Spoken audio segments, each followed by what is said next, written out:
edhe në prezantim ju jetoni në Amerikë. Po. A mendoni që qeveria aktuale, domethënë presidenti Trump është për lirimit të ish presidentit Hashim Thaçi?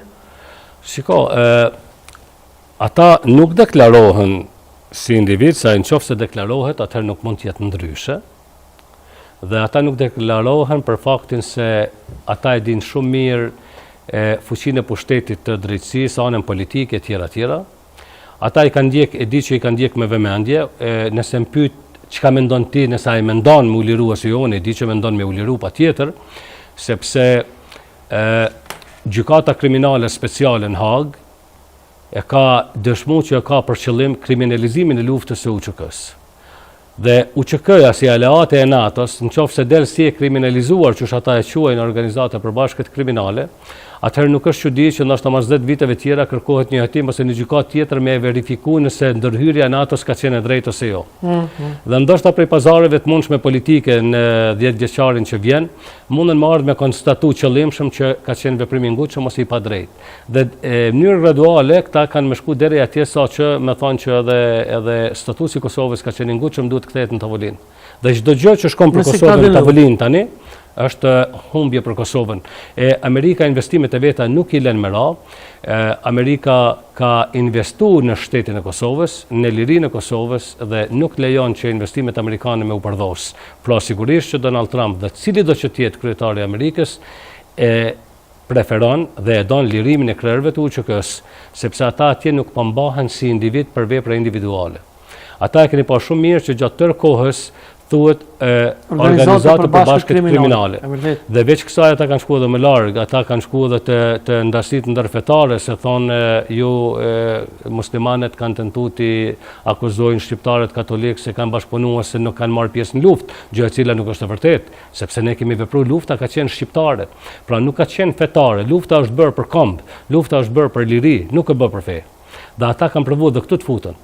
Në anën tjetër e keni pa, ju Zdenka Pampere, plot të tjerë që kanë qenë zyrtarë të lartë, kanë vepruar në Kosovë si zyrtarë të Uleksit, po në ndërkohë kanë shërbyer si me qenë zyrtarë serb, sepse kanë mbledh informacione dhe kanë kriju informacione të rrejshme, dëshmitar të rrejshëm, pikërisht për të ardhur deri te gjykata speciale dhe për të akuzuar krerët e UÇK-s dhe pjesëtarë tjerë që ne nuk e dimë edhe çfarë liste gjatë kanë ata të personave tjerë, dhe për ta nxjerrë si organizatë kriminale. Pra UÇK-ja ka qenë ushtrisë lirimtare, është pranuar nga Amerika si e tillë, NATO ka bërë aleancë me UÇK-n, nuk ka qenë kriminale, ka qenë lirimtare dhe ne kemi luftuar në vendin tonë për lirinë tonë. Ne nuk kemi shkuar të bëjmë luftë në Serbi. Ne jemi mbrojtur në shtëpitë tona. Çka shpend nëse hipotetikisht që nuk do asnjë shqiptar as me besu as me ndodh, po hipotetikisht pyetje çka nëse ndodh që dikush prej tyre me u dënu. E para nuk du me mendu sepse në qoftë se bëhet një fije drejtësi atje, ata do të lirohen, sepse nuk kanë argumente për t'i dënuar.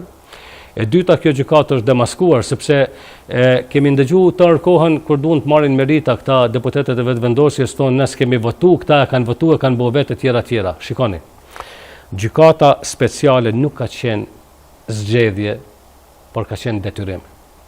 Në qoftë se Parlamenti i Kosovës nuk e kishte formuar themelu gjykatën speciale, do ta kishte themelu Këshilli i Sigurimit të Kombeve të Bashkuara. Në Këshillin e Sigurimit janë anëtarë të përhershme edhe Rusia dhe Kina. Atëherë është sugjeru Kosova që ta themeloj vetë që të mos ketë qasje Rusia dhe Kina, po le të ketë Kosova si Kosovë dhe ta themeloj gjykatën speciale për të verifikuar një të vërtetë që nuk ka krime. Sepse ne e dim deri te akuza e trafikimit organeve, që është qesharake, se ne nëse duam ta bëjmë një transplant në spitalin Kosovë, nuk mundesh me bë transplant me gjithë këto mjete, duhet shkojmë diku tjetër jashtë shtetit, e jo bën trafikimi organeve nëpër malë, nëpër shtëpia verdhe e kuqe, duke i shpikë imagjinare. Por